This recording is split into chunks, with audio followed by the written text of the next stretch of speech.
All right, take two. Let's give this a go. All right, good evening, everyone, and welcome to tonight's Facebook Live. My name is Nancy Abdou. I'm the CEO and founder of the Australian Dermal Laser Institute, where we bring to you all sorts of training. So whether it is light-based training, so IPL, laser, or it could be any type of energy-based training, such as radio frequency or HIFU, plasma fibroblasting, and other training, could be fat cavitation, electrolysis, diathermy. So we deliver to you basically face-to-face training in your clinic, or we can also do at your own pace training too. That's delivered via online. So thank you for joining me, and sorry about this this disruption that I had a little bit earlier. Today, or tonight rather, I want to talk all light-based acronyms. So whether it's SSR, SHR, BBL, IPL, VPL, whatever it is, I want to go through what all of these mean and what the differences are. And towards the end, I might actually go over what the difference of IPL and laser is as well. So if you're looking for a device to purchase, then this is the live that you've been waiting for, because there's so much confusion, there's so much to navigate. Which device do I buy? Which modality is best for me? So hopefully this can give you a little bit of clarity, just so you can navigate through that confusion. But before I go through any of that, I just wanted to say a happy Easter to all of you, and hopefully, this new beginning is, or this Easter is a new beginning for you all, and I hope you get to enjoy the break and relaxation that this celebration brings. It's already it's only 7:30 and I'm getting on my words tied up. Anyway, so let's have a look at light-based devices. First of all, IPL. What does it stand for? Intense pulsed light, where we're basically delivering bursts of light, usually delivered in either 10, 20, 30 milliseconds. So it's delivered in a millionth of a second. So depending what you're trying to achieve, typically hair removal, it's anywhere from 20 to 40 milliseconds. So the heat in the follicle for an extended period of time, or with vascular lesions or pigmented lesions, we're delivering roughly anywhere from, say, 10 milliseconds to 20 milliseconds. So when we're treating anything that's on the skin, we're using shorter pulse durations, whereas when we're treating for hair reduction or hair removal, we're treating with slightly longer pulse durations. So IPL is just a burst of light delivered in that, so like I said, between, 10 to 40 milliseconds, right? Depending on what we're trying to treat. And now, typically with IPL, it is the wavelengths that are being emitted will vary anywhere from roughly 415 or 420 nanometers, which is your blue light, or what we see as blue light. And it goes all the way through that electromagnetic radiation spectrum of roughly 1,200 nanometers. So it's allowing lots and lots of different light through. Basically, it's the 7 colors of the rainbow. So typically 400 nanometers is blue, your 500s are going to be seen as green. Your 600s are more that orangey, moving into your reddy color, and then your 700s is red, and anything over, in the 800s is invisible or infrared. So like I said, 7 colors of the rainbow, and the smaller that number, so your 400s, the more shallower the depth of penetration, and the bigger the number, the more deeper that light penetrates. Just think beach versus ocean. If you've got the beach, The waves come really quite rapidly, but they're little waves, whereas 700 nanometers are going to be deeper wavelengths, and they're like the ocean. So they actually roll in a lot slower to the shore. However, they're big, deep rolling waves, right? So you've got your variable wavelengths, and that's the thing with IPL. It uses what we call broadband spectrum of light, and that's where the term BBL comes from, broadband light. So what's the difference between IPL and BBL then? So here's the thing. IPL was actually trademarked several years ago, long time ago, probably about 20 or so years more actually than that, 20 years ago. It was actually trademarked. And so whoever trademarked IPL, anyone else wasn't allowed to use it. So then came SPL, so super pulse light, and then another term called SIPL, super intense pulse light, and then VPL came out, so variable pulse light, and all these different pulse light terms started, evolving and turning up into our industry. Is there actually a difference? Well, not really, because intense pulse light, or all these other acronyms, are basically just a way of delivering light in a square pulse. So if you think of a top hat, which looks like a hat basically, that energy is delivered in a square pulse. The energy should be delivered in a nice, even manner with no dips or sags through the pulse, and it should look like a nice square. And that's just your IPL. When we're comparing that to, say, laser, for example, with laser, we're using high peak energy, lots and lots of energy, and it's delivered over a very short duration. So typically it is a nanosecond, so very, very short bursts. And because it's in nanoseconds, not milliseconds, so it's delivered in a billionth of a second. It's short, it's sharp, and basically there's a little bit of a photo acoustic principle. So it's a bit of a snapping sensation or snapping sound that that is being heard and felt. Whereas with IPL, it's longer and it's smoother. So after IPL, we then have other terminologies which you may have heard about. Who's heard of BBL? If you have, just give me a wave or a heart or something. BBL, who has heard of broadband light? And who has heard of HERO? High energy, rapid output. Who's heard of that? While you're commenting, if you've heard of it or you want to know more, let me know. And I'm just going to have a quick look at comments on Facebook. I don't think I can actually see. I know 2 people have commented, but I don't think I can actually see your comments. Oh, here we are. Hey, Lani. Pemby saying, let's get Nancy to train us. Yay, Lani, BBL. Yeah, we were speaking about that today. All right, Mimi, how are you? So Mimi is one of our trainers up in good old the north, sort of Queensland way. And in their clinic, they have a site on BBL. We actually have a site on BBL in our clinic too. So probably about 15 years ago, BBL, so Sciton is the owner of the trademark BBL, came up with a treatment called the Forever Young, and there's also the Forever Young Plus. And now what the BBL is essentially it's the IPL, and this is where people are getting confused. BBL, IPL are actually the same thing. It's just a way of delivering light in a square pulse. Now this is where the confusion sets in. People think BBL is that rapid output. But if we want to get really, really technical, that rapid output, the applicator, it's got to do with the applicator and the software.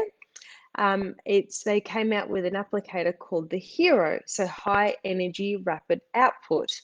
Also trademarked, so no one else can use that HERO or the BBL terminology. But some of you might be aware of SSR, super skin rejuvenation, or BBR, or there's so many other names, and many of you would be familiar with the term SHR, super hair removal.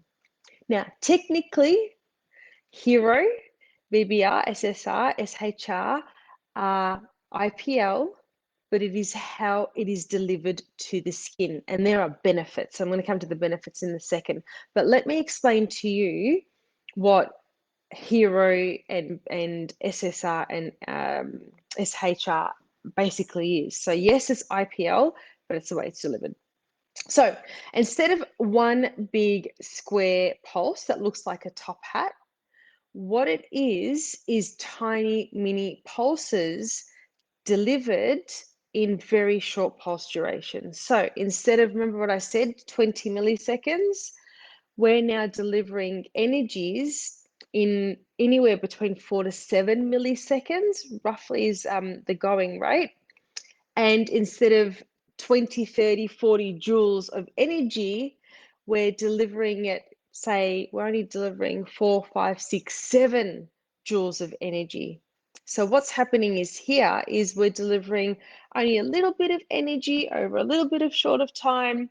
So when the energy comes out of that applicator, that client isn't feeling a big boom on the hand, a big slap on the hand. What they're feeling is a tiny little bit of warmth. And so what we're doing is we're getting the applicator and it's pulsing and we're actually moving it in motion. So the applicator is not stationary. Typical old school IPL is going pulse, pulse, pulse, and it's one pulse per area and we're moving along and generally we don't overlap. Now, Hero, SSR, SHR, BBL, all of that is multiple passes. So we're doing at least 4 to 6 passes, at least I would say, probably even up to 8 passes on the same area. So we're going zap, zap, zap, zap, zap, and then we're going again, zap, zap, zap, zap, zap. And then we're actually moving it in motion several times until the client basically says, yep, that's hot. Right? Once they're telling us it's nice and it's warm and it's hot, we then keep moving it to a next area and then the next area. And in fact, with your BBL Hero protocol, we're actually cross-hatching and we keep cross-hatching, moving that applicator around until we've reached that erythemic, clinical endpoint. And my client has told me that's hot. Now, there are benefits of doing Hero or SSR. The benefit, so let's have a look at IPL for one moment again. I know I'm jumping around. Hopefully you're all keeping up. With IPL, because we're pushing roughly 70 degrees of energy into the skin with one zap, we are then triggering fibroblasts. Basically, we're tricking the skin into thinking it's being thermally traumatized. And so what happens is the body then goes, oh, I've been wounded. I'm going to send fibroblasts. So collagen, elastin, and glycosaminoglycans to that area. Okay, and that's great. We get a little bit of wrinkle reduction. We get a little bit of plumping. We might get a bit of toning. So if there's any sun damage or, superficial pigmentation, epidermal pigmentation, we're going to be able to clear that up with our stamping. The thing with stamping is it hurts. If you miss a little bit of skin, you're going to get little bits of not depigmentation, but pigmentation that hasn't been treated. So you're going to get untreated lines. You look like a zebra. And it's slow, and the client has to be of a low Fitzpatrick. And what else? I think painful is probably the biggest one, which I already said. Now, when we're doing in motion, SSR, BBL, and SHR, because you're going over an area and you're cross-hatching and it's a little bit of power and we're accumulating this energy, whilst every time I move to a different area, that energy is able to, I suppose, collapse and come out of the skin. Then we go over it again and you've got more heating and it's able to collapse, and you go over it again, you got more heating. So it's a slow accumulation of roughly 40 to 45 degrees of energy. So it's pain-free. It's almost, you can guarantee it'll be streak free. So you're not going to have streaks in the skin or bits of missed pigmentation, or if you're doing SHR, bits of missed hair. It is a lot quicker than your traditional stamping. So you can get through an area super, super quick, maybe a third of the time. So you're saving a lot of time.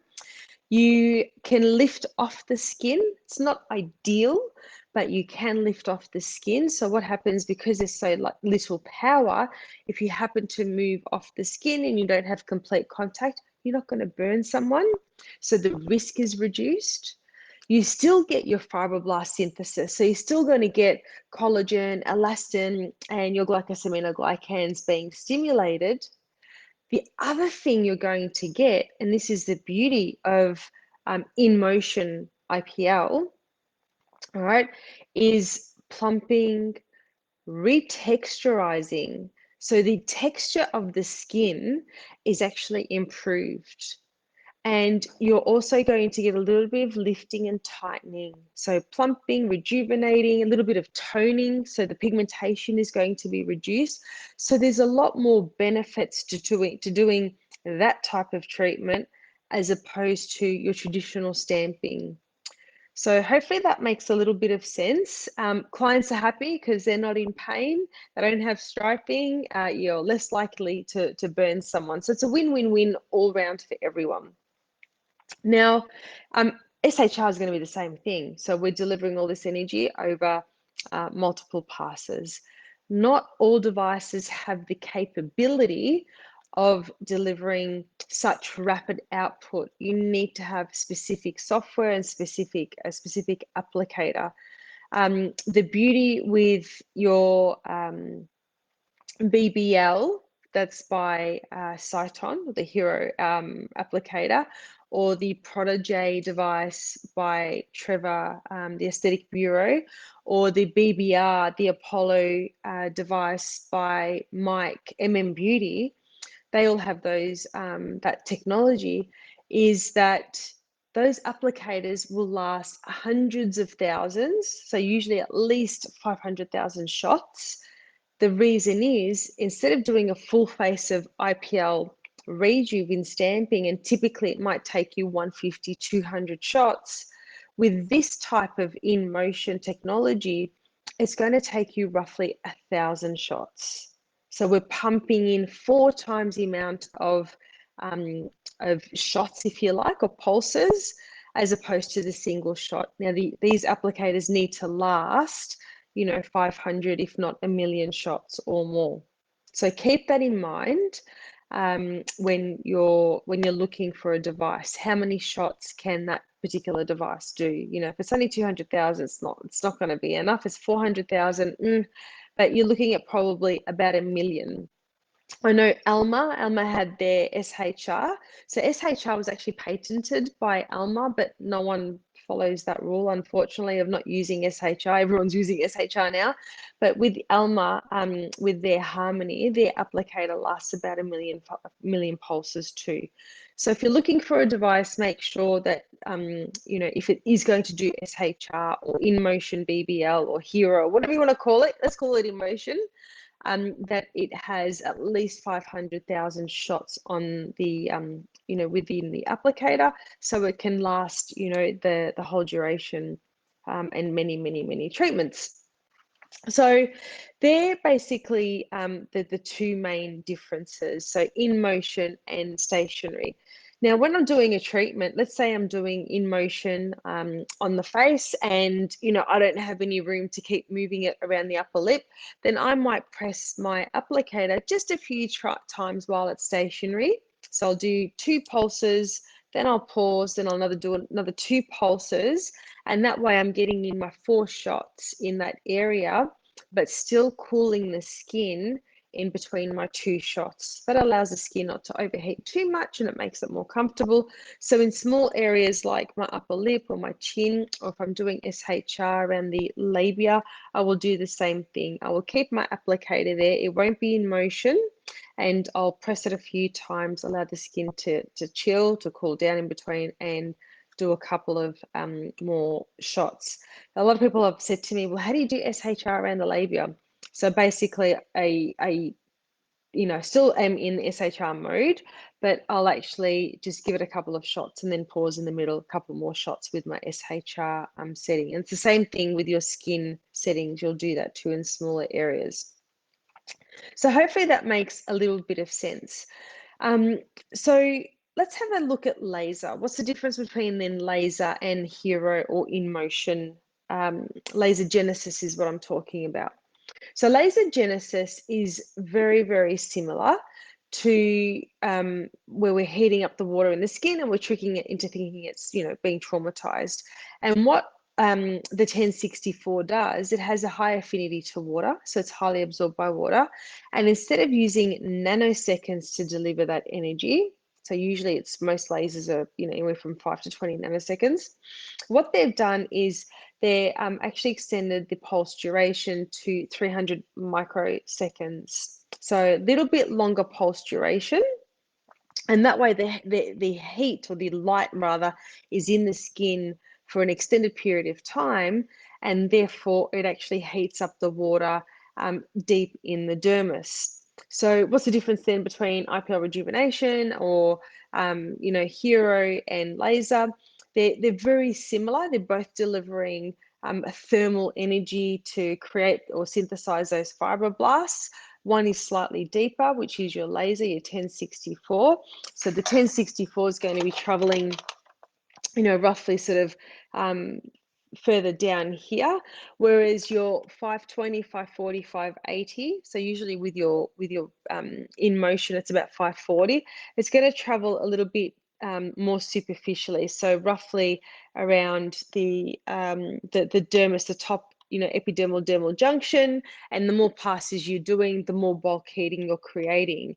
So the 1064 is going from the inside sort of out type of thing. We're heating further down, whereas your 540 is going to be creating this bulk heating in that layer there. So, are you going to get the similar outcome? Most likely, yes. Whether it's a 1064 laser or whether it's a 540 nanometer, IPL in motion, you are still going to get, a reduction in fine lines and wrinkles and, a little bit of plumping. The benefit with your IPL, with your hero or your in motion, is you're going to get a bit more of that tightening effect. Not quite as tight as radio frequency, but there is going to be a bit more tightening and retexturization. So anyway, RF is amazing at tightening. So IPL is not going to be so good for tightening, if that makes sense. So let me have a look at your comments. God, I just feel like I've just spoken like motor mouth for the last, 23 minutes? What comments have we got here? We've got BBL, skin kind. Is this being recorded? Yes, it is being recorded. I will have it either on Facebook or we have a YouTube channel. So if you haven't joined us on YouTube, please do so. Follow, and if you like to share, that we're on YouTube now. So we're trying to slowly upload all the videos that I've created over the years onto YouTube, and it will be permanently on YouTube for your viewing. So hopefully that's given you a little bit of clarity. That's okay. You're in the UK. Oh, hello, all the way from UK. It will be recorded. So thank you for joining me all the way from the other side of the world. So yes, definitely. Hopefully that's helped you differentiate hero, BBL, SSR, BBR, what all those terms are, and just taken out a little bit of the confusion for you. And just so you know that it's basically IPL. Some IPL terms are trademarked, some are not. And so, that's the difference, really. someone asked me today what I prefer, laser or IPL. They both have their place. They both have their place. Laser is great for a really high, not high functioning, but where you've got clients who are just coming in and out, and you want speed and you don't want a high overhead cost. So the laser device will cost you a fair bit upfront, but the cents per shots, right? So cents per pulse is going to be a lot less. Whereas if we look at an IPL, the device up front is a lot more affordable, and the shots, other way around, the cost per shot is going to cost you a little bit more. So it probably evens out when it comes to the price of the device, unless you're doing thousands upon thousands of treatments, then maybe laser is for you. However, laser is monochromatic, which if you think of the word mono, meaning, mono, one brow, mono, so one light. Typically, there's only one wavelength. Some devices might have two, some might have three wavelengths, but generally it is a single use device, right? If it's for hair removal, typically it's for hair removal. If it's a 532 KTP, it's going to be for red and brown lesions, maybe red tattoos, and that's about it. But laser is typically monochromatic, whereas IPL is polychromatic, poly meaning many. So poly meaning it's going to have lots of different wavelengths. So like I said, anywhere from 420 nanometers right through to the last filter typically is 750 nanometers. So most devices will have 7 filters where you can treat acne, pigment, vascular. You could do rejuvenation, you can do hair removal on light skin, you can do hair removal on a skin type 4 or 5 with your IPL. So you've got more scope with an IPL device. Now, the thing is, IPL has earned a not so good reputation, and that's because some people have not gone and bought a new applicator when the shots run out. And of course, with an IPL, the shots run out quicker than a laser does. Remember that. Once you get to the end of the life of the applicator, you need to replace it. That's a consumable. Some places don't, and so clients don't get the result, and so clients think IPL is crap, and that's where it's earned its bad reputation. The other reason why IPL has earned a negative reputation is the lack of training or the lack of know-how when staff are using the device. If you don't know how to manipulate the settings, if you don't know how to make the device more aggressive as your chromophore is becoming less and it's shrinking, and if you don't know how to manipulate those settings, you're either going to undertreat. So clients are going to say, hey, your device isn't working, the IPL is crap, or you end up overtreating and burning someone, and therefore they say, oh, IPL is dangerous. So I'm a big fan of IPL. I've been treating with IPL for 21 years. Absolutely love it. I think it has its place. Yes, laser has its place too, but it has also its limitations. So that's food for thought. Something to, speaking of food for thought, oh, I've got some barley boiling over there. I'm going to have to go and turn it off. So yeah, hopefully that's helped you out. But I will see you all next Wednesday. So next Wednesday, same place, same channel. Happy Easter, everyone. I hope you have an amazing break and enjoy this time with your families. All right, good night. Bye.